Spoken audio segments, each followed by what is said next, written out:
Bonjour tout le monde, bienvenue dans cette nouvelle vidéo. Aujourd'hui, je vais vous montrer un étirement pour améliorer votre rotation interne de l'épaule. C'est un mouvement qui est important, notamment si vous faites du développé couché. En fin de mouvement, si vous manquez de rotation interne, il va se passer ceci, votre omoplate va s'élever et votre épaule ici va sortir comme ça vers l'avant. Ce qui peut créer des douleurs, voire des blessures au niveau de l'épaule. Donc c'est une amplitude, c'est un mouvement qu'il est important d'améliorer. Donc tout de suite je vais vous montrer un protocole d'étirement avec du contracté relâché comme on avait déjà vu pour la grenouille pour les adducteurs. Donc le principe, je le rappelle, on va contracter les muscles agonistes, les muscles qui vont être en l'occurrence étirés. Aujourd'hui ça va être l'avant de l'épaule. Donc le but de cette contraction, ça va être d'inhiber le réflexe d'étirement. C'est un réflexe du système nerveux qui bloque, en fait, qui empêche d'aller plus loin sur le mouvement. Donc on va chercher à l'inhiber. Et ensuite, tout simplement, on va contracter les muscles antagonistes pour produire le mouvement. Et donc, encore une fois, aller plus loin sur notre mouvement. Donc, pour ce faire, on va s'allonger sur le côté. On va chercher à rétroverser le bassin, pour avoir le dos plat. Les jambes sont tendues, donc on a à peu près un angle de 90 degrés entre le buste et les jambes. Et on ramène les orteils vers le visage pour créer de la tension. Ensuite, on va utiliser le bras du dessous, qu'on va placer à 90 degrés.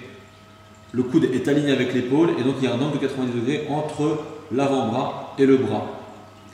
On peut venir placer un bloc sous la tête pour éviter d'avoir de la tension dans la nuque. Et donc d'ici, on va commencer par chercher notre amplitude maximale.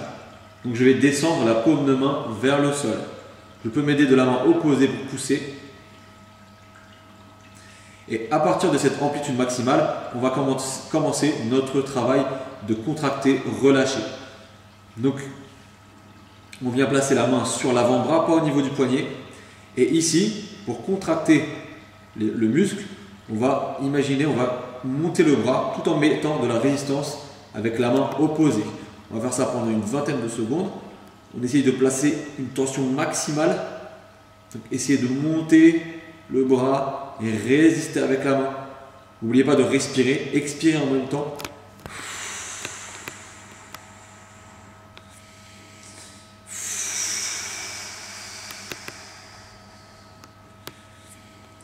Et à la fin des 20 secondes, vous relâchez.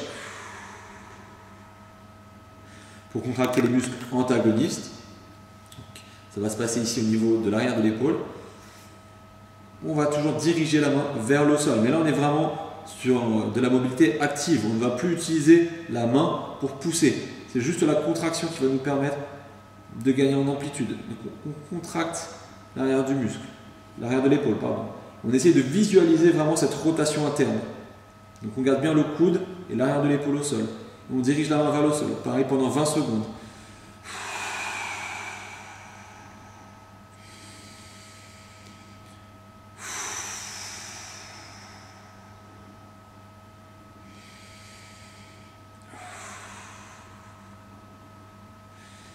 À la fin des 20 secondes, on relâche.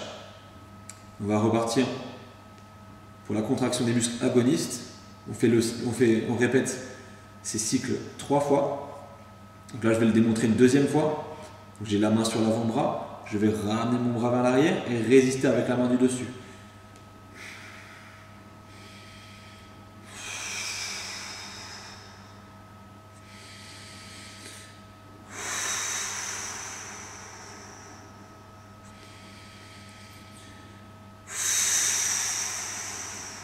À la fin des 20 secondes, je relâche. Et maintenant, je vais utiliser les muscles à l'arrière de l'épaule pour produire le mouvement.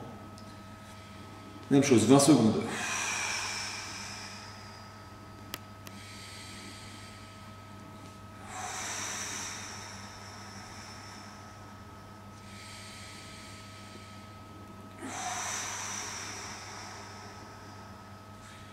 À la fin des 20 secondes, je relâche et je recommence ce cycle une troisième fois.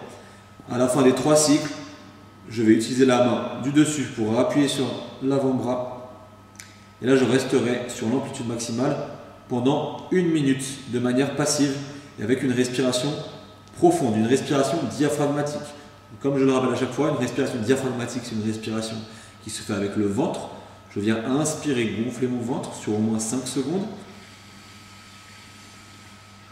Et à l'expiration, je viens rentrer le ventre sur également 5 secondes. Donc voilà. Ensuite, il ne vous reste plus qu'à répéter ça sur l'autre bras. Et le travail est fait. Voilà, j'espère que cette vidéo vous aura plu et vous aura aidé. Je vous dis à bientôt pour une nouvelle vidéo. Bon entraînement à toutes et tous. Ciao!